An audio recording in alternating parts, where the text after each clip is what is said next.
اس کو تو جان اور تیرا کہنے لگا نہیں ہو نہیں سکتی پورا مہینہ. فرمانے لگے یار تو جا اپنا کام کر.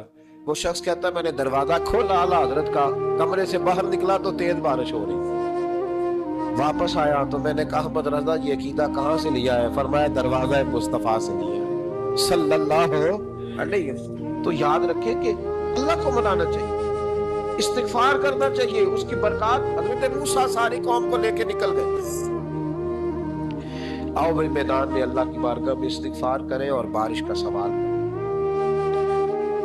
بارش مانگے. جب باہر نکلے دیر تک دعائیں ہوتی رہی تو حضرت موسیٰ علیہ السلام کو رب کریم نے وحی فرمائی کہ موسیٰ آپ کی قوم میں ایک شخص ہے جس کو 40 سال ہو گئے نافرمانی کرتے. اس نے رب سے صلح کی. کتنے لوگ ہیں؟ ایک. اور 40 سال سے وہ نافرمان ہے, اس کو مجمع سے نکال دو بارش ہو جائے گی. اگر ایک گناہگار کی وجہ سے بارش رک جاتی ہے اور جہاں دروازے کھلے ہوئے, جہاں تنہائیاں خوفناک ہو, اور جہاں پڑھائی اتری ہوئی ہو, اور جہاں لوگ کروڑوں روپیہ مال ہڑپ کر گئے ہو, اور جہاں علماء کو ہاتھ کڑیاں لگا کے ٹھنڈی زمینوں پہ لٹا دیا جائے اور قوم کہہ رہی ہو اچھا ہوا اچھا ہوا, اور لوگ پھبتیاں اڑا رہے ہو, مذاق کر رہے ہو, تو پھر اس قوم پہ کس طرح کر کے فضل الہی. اور یہ مولوی کا معاملہ نہیں, یہ تو ممبر رسول کا معاملہ ہے. میرے مصطفیٰ نے یہ نہیں کہا پیر میرا وارث ہے, حضور نے فرمایا عالم میرے دین کے وارث ہے. ہاں حضور نے فرمایا جس نے عالم کے چہرے کا دیدار کیا سمجھے میں نے اپنے نبی کی زیارت کی ہے. لیکن یہاں تو خیر یہ عنوان نہیں, ورنہ میں اس پر جاتا. وہ کہا ایک بندہ ہے 40 سال سے اللہ کی نافرمانی کر رہا, وہ اگر نکل جائے تو بارش ہو جائے گی. حضرت موسیٰ نے اعلان کر دیا بھی ایک شخص ہے, وہ اگر نکل جائے تو بارش ہو جائے گی. پتہ تو ہوتا ہے نا سب کو, مجھے بھی پتہ ہے کہ میں اندر سے کیسا ہوں, اور آپ کو بھی خبر تو ہوتی ہے نا جی. جب بات ہو رہی ہوتی ہے تو پھر پتہ تو چلتا ہے نا کہ بات کہاں جا کے سیٹ ہو رہی, پتہ چلتا ہے نا. اسے بھی چل گیا پتہ, اب اندر ہی اندر رونے لگا. اور دیکھو امام رازی اور امام غزالی دونوں نے لکھا ہے کہ اس درد سے رویا, اس درد سے کہ ادھر والے کو بھی پتہ نہ چل جائے, مجمع کے اندر کھڑا ہے, اور ادھر والے کو بھی استغفار دیکھو, ادھر والے کو بھی پتہ نہ چل جائے, اور ادھر والے کو بھی کہیں ہجوم میں غم میں بھی توہین ضبط غم نہ ہوئی. ہم اس احتیاط سے روئے کہ آنکھ نم نہ ہوئی, ہجوم میں غم میں بھی توہین ضبط غم نہ ہوئی. ہم اس احتیاط سے روئے کہ آنکھ نم نہ ہوئی, روئے بھی پر کسی کو آنسو نہیں دیکھنے دیے. اب اس درد سے کہتا ہے اللہ تو تو معاف کرنے والا ہے نا, تو تو معاف کرتا ہے, پردہ پوشی کرتا ہے. اور مالک اگر لوگوں کو پتہ چل گیا تو میرے تو بچوں کا بھی جینا حرام کر دے. یا اللہ میری تو آنے والی نسل بھی تڑپ کے وقت گزارے گی. مالک تو معاف کر دیا کرتا ہے, لوگ نہیں معاف کرتے. اے اللہ یہ میری خوبیاں بھول جائیں گے, میری خامیوں پر بات. مالک میں یہ ذلت نہیں برداشت کر سکتا, فضل فرما. حضرت موسیٰ نے دوبارہ اعلان کیا, نکلتے ہو کہ نہیں نکلتے؟ پھر تڑپا, خدا بندہ مجھے بے آبرو نہ کر, یہ ذلت اور رسوائیاں یہ نہیں برداشت ہوتی. اللہ درگزر فر. حضرت موسیٰ نے تیسرا اعلان کیا, نکلتا ہے یا میں پھر اس کا نام لوں؟ اللہ سے پوچھ کے نام لوں اس کا, بتاؤ کون ہے؟ اب تو تڑپ گیا, کہنے لگا مالک میں تیری بارگاہ میں استغفار کرتا ہوں, آئندہ نہیں کرتا, آئندہ نہیں کرتا. یہ لفظ ادا کیے, بندہ کوئی بھی نہیں نکلا. رب کریم نے بارش ادا کر, تیز بارش, جب برسی نا تیز بارش. لوگ تو بھی دیکھ کے دوڑ گئے. تو حضرت موسیٰ کہنے لگا یا اللہ مجھے بھی تو بتا, تو نے کہا تھا کہ جب تک بندہ نہیں نکلتا بارش نہیں ہوگی. تو نکلا کوئی بھی نہیں, بارش ہو گئی, ماجرا کیا ہے؟ تو رب کریم نے فرمایا موسیٰ بس اس نے مجھ سے صلح کر, اس نے مجھ سے صلح کر لی. اور امام غزالی نے لفظ لکھے, حضرت موسیٰ نے پوچھا, حالانکہ اللہ اپنے نبیوں کو غیب کے خزانے دیتا ہے, پوچھا اے اللہ مجھے اس کا نام بتا دے. تو رب کریم نے فرمایا موسیٰ جب گناہگار تھا تب نہیں کسی کو بتایا, جب پاپی تھا تب نہیں بتایا, جب مجرم تھا تب نہیں بتایا, اب کیسے بتا دوں؟ فرمایا اس کی میری صلح ہو گئی ہے. اور فرمایا جو بارش نہیں نہ ہو رہی تھی وہ بھی اس کی وجہ سے نہیں ہو رہی تھی, اب جو ہوئی ہے نا تو یہ بھی اسی کی وجہ سے ہوئی ہے. یہ بارش اب جو ہوئی ہے تو یہ بھی یہ اس گناہگار کے سبب سے اپنی راتیں اللہ کے ساتھ گزارے. مصلی پہ بیٹھے, میرے صاحب رحمۃ اللہ علیہ سے جب کو کہتا نا کہ بڑا پریشان ہوں تو کچھ بتائیں, تو فرماتے آج رات مصلی پہ بیٹھ کے اپنے رب سے بات کرنا, میں بھی بات کروں. بندوں کو دکھ بتانے سے عزت میں کمی آتی, اور اگر اللہ کو بندہ اپنے دکھ بتائے تو اللہ عزتیں بڑھا دیتا ہے. ترمذی شریف کی حدیث ہے, نبی پاک علیہ السلام نے فرمایا اگر تو دنیا داروں کو دکھ بتائے گا تو اللہ تجھے غنی نہیں کرے گا, اور اگر تو اپنے رب کو بتائے گا تو اللہ بڑی جلدی تجھے دنیا سے بے نیاز کر دے گا. تجھے لوگوں کی ضرورت نہیں رہے گی. استغفار کریں, کثرت سے کریں, ذوق سے کریں, مصلی آباد رکھیں. ہر شے دیکھو نا, جس طرح کھانے کی میز آباد رہتی ہے, بستر آباد رہتا ہے, ہمارے دیگر معاملات, اگر مصلی نہ آباد رہے تو روح بے چین رہتی, طبیعت بے قرار رہتی. انسان, میں نے دیکھا ہے بڑے بڑے سمجھدار لوگ پاگلوں جیسی زندگی گزار رہے ہیں, بولتے جا رہے ہیں, بولتے جا رہے ہیں, بولتے جا رہے ہیں, ایسے کسی کو کوئی خبر کہ 6 فون اٹھائے ہوئے ہیں, ایسے جیسے ڈسٹرب ہو گئے مینٹلی طور پر. وجہ کیا ہے کہ ان سے جان نہیں چھڑاتے. کبھی سارے موبائل بند کر کے نا, سارے بچے ہر چیز سائیڈ پہ کر کے مصلی پہ بھی آنا چاہیے, اور مالک تو بڑا ہی قریب ہے. ترمذی شریف کے لفظ ہے, نبی پاک نے ہمیں سمجھایا اور ایک جملے میں ساری بات ختم کر دی. حضور فرمانے لگے تو اللہ کی تھوڑے دیے ہوئے رزق پہ راضی ہو جا, وہ بھی تیری تھوڑی عبادت سے راضی ہو جائے گا. اور اگر تیرا پروگرام ہے لمبی چوڑی جائیدادوں کا تو پھر سجدے بھی لمبے کر, پر لمبے کر میں تو بھی. یہ کیا بات ہوئی, یہاں جتنی دولت بڑھتی جاتی ہے عبادت سکڑتی جاتی ہے, وقت ہی نہیں, ٹائم ہی نہیں, یہ بڑھا پھر. تو جب دوزخ میں جانے لگا نا تو پھر خیال آیا, تو حضور فرماتے استغفار کرنے لگا, کہنے لگا اللہ میں بھول گیا تھا, اللہ مجھے غلطی لگ گئی, استغفار کر رہا. تو جب اس نے استغفار کیا تو رب کریم تو پہلے ہی بڑا قبول کرنے والا ہے. یا اللہ میں بھول گیا تھا, فرمایا چلو جو استغفار کرے اسے تو میں ویسے ہی معاف کر دیا کرتا ہوں, اسے بخش دو, اسے میرے فضل سے جنت میں لے جاؤ.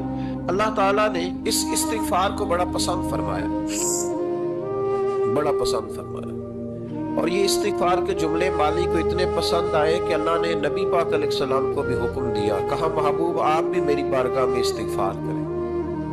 اگرچہ حضور کا استغفار اس معنی میں نہیں ہے, بلکہ نبی پاک کا استغفار تو بلندی درجات کا معاملہ ہے. چونکہ استغفار خود ایک عبادت ہے, تو یہ عبادت کرنے کا اللہ نے اپنے محبوب کو بھی ارشاد فرمایا. جب فتح مکہ ہوئی تو فرمایا اذا جاء نصر اللہ والفتح, جب اللہ کی مدد آئی تو پھر فتح نصیب ہوئی. ورأیت الناس یدخلون فی دین اللہ افواجا, تو پھر آپ دیکھیں گے لوگوں کو, لوگ فوجوں کی فوجیں دین میں داخل ہوں. لوگ پہلے ایک ایک دو کر کے آیا کرتے تھے, تو اب فوجوں کی فوجیں آ رہی ہیں, تو یا اللہ ہم کیا کریں؟ تو رب کریم نے فرمایا محبوب فسبح بحمد ربک واستغفر, اپنے رب کے لیے حمد کرو, تسبیح پڑھو اور استغفار کرو. کیا کرو؟ استغفار, معافی مانگو, اس کے حضور آہوزاری کرو, استغفار کرو. مانا یہ ہوا کہ جب تو غلطی ہو جائے پھر بھی استغفار کرو, جب اللہ زیادہ نعمتیں دے پھر بھی دے, پھر بھی استغفار کرو. ہمارے ہاں یہ ہوتا ہے کہ جب تو کوئی نقصان ہوتا ہے تو وہ اللہ کی طرف سے ہوتا ہے, نقصان ہو جائے تو کہتے ہیں اللہ کی مرضی تھی, اور فائدہ ہو جائے تو کہتے ہیں میں نے محنت ہی بڑی کی تھی, میری جدوجہد بڑی. ایک بچہ ایک دفعہ میرے پاس کہیں انٹرویو کے لیے جا رہا تھا, تو دعا کرانے آیا, کہنے لگا میں نے وہاں جانا ہے, دعا کیجیے گا اللہ تعالیٰ کامیابی دے. میں نے دعا کی, کچھ اس کو پڑھنے کو بتایا, لیکن کامیاب نہ ہو سکا, لوٹ آیا. تو میں نے پوچھا کہ کیا بنا؟ کہنے لگا حضرت صاحب بس اللہ کی مرضی تھی, اللہ کی مرضی تھی. پھر ایک دفعہ گیا تو اللہ کا اللہ کی مرضی تھی. تیسری دفعہ گیا, کامیاب ہو گیا. تو بھئی اب کیا بنا؟ کہنے لگا جی جب میں داخل ہوا تو اس نے جاتے ہی مجھ سے پوچھا سب سے پہلا سوال یہ کہ تمہیں جنرل نالج کی بھی کچھ معلومات ہے یا شعبے کے آدمی ہو؟ تو میں نے کہا جناب پوچھیے. تو انہوں نے پاکستان کا حدود اربہ پوچھا تو میں نے فٹافٹ بتا دیا. پھر انہوں نے مجھ سے پوچھا کہ یہ جو مینار پاکستان ہے اس کی تجویز کس شخص نے دی تھی؟ تو میں نے فٹافٹ اس کا بھی نام بتا دیا. پھر شارٹ ہینڈ کے ایک دو سوالات اس نے کیے تو وہ بھی میں نے بتا دیے, تو الحمدللہ کامیاب ہو گیا. میں نے کہا بیٹے جب تو ناکام ہوا تھا تو اللہ کی مرضی تھی, اور کامیاب ہوا ہے تو میں لگا دیے, اب اللہ کی مرضی کدھر گئی؟ یہ اتنا بڑا نقص ہے انسانی فطرت کا, اتنی بڑی کمزوری ہے کہ معاذ اللہ تعالی ہم کمزوریاں قدرت کے کھاتے میں ڈال دیں, اور ناکامیاں قدرت کے کھاتے میں, اور کامیابیاں. کیا تماشا. حالانکہ ہونا یہ چاہیے تھا کہ کہ جہاں انسان کمزور پڑے تو کہے میری غلطی تھی، میری غلطی تھی۔ صوفیاء یہ سبب دیتے ہیں، اللہ کے بندے یہ پیغام دیتے ہیں کہ جب تو کہیں ناکام ہو جائے تو سمجھ جائیے تیری، اور جب تو کامیاب ہو جائے تو سمجھ رہے اللہ راضی ہو گیا تھا، اللہ نے رحمت کر دی، اس نے فضل کیا تو۔ او بھائی یہ آنکھیں تیری محنت کی نہیں نا، اس لیے تو شکر نہیں ادا کرتا۔ یہ وجود، یہ ٹانگیں، یہ شعور، یہ تیری جدوجہد کا نہیں۔ جو عقل کی دولت اللہ نے دی ہے نا، یہ تیری محنت کی نہیں۔ اگر محنت کی ہوتی تو سجدے میں پڑا رہتا، تو خیال کرتا۔ اللہ نے آنکھیں دی ہے قرآن دیکھنے کے لیے، جب کوئی کسی گندی چیز کو دیکھتا ہے تو ناشکری کرتا ہے، جب غلط طرف اٹھاتا ہے یہ چیزیں تو ناشکری کرتا ہے۔ صاحبو یاد رکھنا اور اس پر ضرور غور کرنا کہ جب نعمتوں کا شکر ادا نہ کیا جائے تو پھر ہمیں استغفار کا حکم دیا گیا۔ پھر کیا کرنا ہے ہم نے؟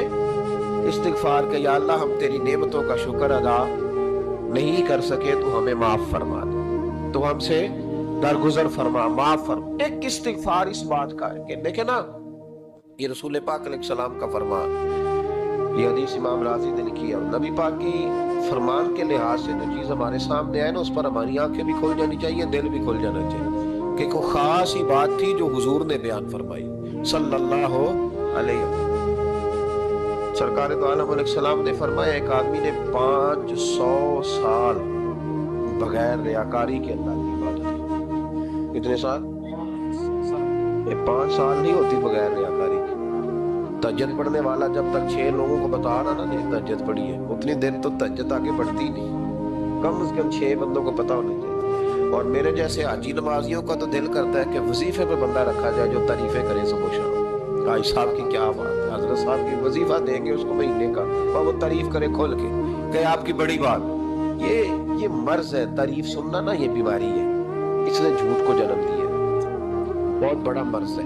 حضرت سعدی نے اس پر بہت بڑے مقالہ جات لکھے اور فرماتے ہیں یہ مرض کچھ لوگوں میں بہت زیادہ ہوتا ہے۔ ایک امیروں میں، امیر لوگ ناراض نہ ہو جائیں پر انہوں نے کہا ہے تو کوئی حکمت ہوگی نا، امیروں میں تعریف سننے کا مرض بہت زیادہ ہوتا ہے۔ فرماتے ہیں کہ بادشاہوں میں اور تیسرا عورتوں میں، ان میں یہ بیماری بہت زیادہ ہوتی ہے۔ کوئی تعریف نہ کرے تو خود اپنی کرنی شروع کر دیتے ہیں، خود ہی کہہ دیتے ہیں کہ وہ کیا بات سی، میرے ابا جی تے وہ تے 100 وال چلدا سی تے 150 بندہ ٹکر کر، ابا جی دی چھڈ تو دس تیرے کنے چل دے، تیرے کو کنے بندے روٹی کھاتے، اپنی بات کرنا۔ اقبال کہتے تھے تو وہ آباد تمہارے ہی مگر تم کیا ہو، ہاتھ پہ ہاتھ درے منتظر فردہ، ابا جی کی دادا جی کے چھوڑ اپنی کر، ہمیں تو تیرا پتہ ہے تو اپنی بات کر، تیرے اندر بھی کوئی چیز ہے کہ نہیں؟ ابا دادا تو سب کے بڑے ہیں، حضرت آدم کی اولاد ہے تو حضرت آدم نبی تھے، تو باپ دادا تو سب کے بڑے بڑے ہی ہیں، بات یہ ہے کہ اپنی بات کرنی چاہیے نا۔ تو یہ بیماری ہے، یہ نقص ہے، 500 سال بغیر ریاکاری کی عبادت، اور بیان میرے نبی کریم علیہ السلام فرما رہے ہیں 5 کھولیے، بہت بڑا مسئلہ ہے، دکھاوا نہ ہو، ریاکاری نہ ہو۔ ہم مجالس میں جاتے ہیں نا جناب محافل میں، تو لسٹ ملتی ہے، یہ چوہدری صاحب نے صدارت ہے، انہوں نے خصوصی تعاون کیا ہے، تو یہ فلانے صاحب ہے تو ان کا بھی نام لینا ہے۔ تو میں کبھی کبھی کہہ دیتا ہوں کہ یار آپ نے تو کہا تھا یہ نبی پاک کی تعریف کی محفل ہے، اور یہاں آپ نے لسٹ لگا دی ہے پوری تعریف کرنے والوں۔ کچھ ضروری ہے کسی کا نام لینا اور اس کا جناب ذکر کرنا اور اشتہار پہ اس کی فوٹو آنا، یہ کچھ ضروری ہے؟ ویسے بھی کوئی اچھا لگتا ہے کہ نبی پاک کے نام کی محفل اور میں کو میں صدارت کر رہا ہوں؟ ڈرنا چاہیے نا مجھے اللہ تعالیٰ، حضور کی محفل اور میری صدارت، اس پر کبھی غور کرے۔ اگر کوئی راہ طریقت کا مسافر ہوگا تو تڑپ جائے گا کہ نبی پاک کے نام کی محفل اور سرپرستی ایک ایسے آدمی کی جس کو وضو تک نہیں کرنا آتا، چھ مانا دار کو دھکتا ہے معاذ اللہ تعالیٰ، جس کا جو دل کرے وہ کرتا جائے۔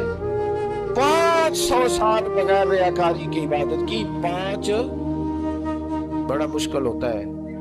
حضور فرماتے ہیں یہی بندہ جب اللہ کے حضور کھڑا کیا جائے گا تو رب کریم اس سے کہے گا کہ چلو اس کو میرے فضل سے جنت میں لے، تو عرض کرے گا مالک فضل تو ٹھیک ہے پر 500 سال لگائے میں، 5 وہ مولوی صاحب میری طرح کے بیچارے جو امام مسجد ہوتے ہیں نا تو وہ بھی کہتے ہیں جب میں آیا تھا تو 30 بچے تھے مسجد میں، اب 80 ہو گئے۔ اور بھائی یہ بندوں کو بتانے کی کیا ضرورت ہے، یہ تو اللہ کی رضا کے لیے ہے، تو چھوڑ اس میں اتنا تذکرہ کرنے کی کیا حاجت۔ 500 سال جس نے لگائے